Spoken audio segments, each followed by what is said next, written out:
శ్రీమాత్రే నమః. అందరికీ నమస్కారం అండి. లలితా సహస్రనామంలో 94వ శ్లోకం. కుమార గణనాథాంబా తుష్టి పుష్టి మతి ధృతి శాంతి స్యస్తిమతి కాంతి నందిని విఘ్ననాశిని. కుమారస్వామికి గణపతికి తల్లి అయినది. తృప్తి సంతోషముల రూపము, సమృద్ధి స్వరూపము, బుద్ధి ధైర్యము, తొట్టుపాటు లేని నిలకడతనము కలది. మంచిగా లేదా ఉండవలసిన విధానములో ఉండు మనోలక్షణము గలది, కోరదగినది. ఆనందిని అంటే ఆనందమును అనుభవించునది, విఘ్నములను నాశనము చేయునది. ఒక యువకుడు లేదా యువతి జీవితంలో చాలా విషయాలు నేర్చుకున్నారు. చదువు సంపాదించారు, డబ్బు సంపాదించారు, గౌరవం కూడా సంపాదించారు.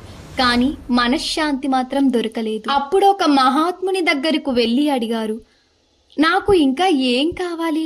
ఆ మహాత్ముడు చిరునవ్వుతో అన్నాడు, నీకు జ్ఞానం ఉంది, కానీ ఆ జ్ఞానాన్ని జీవితంలో ఆచరించే వివేకం కావాలి.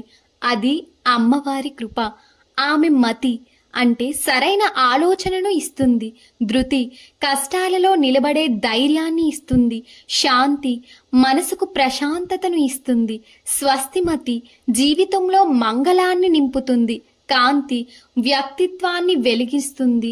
నందిని ఆనందాన్ని ప్రసాదిస్తుంది.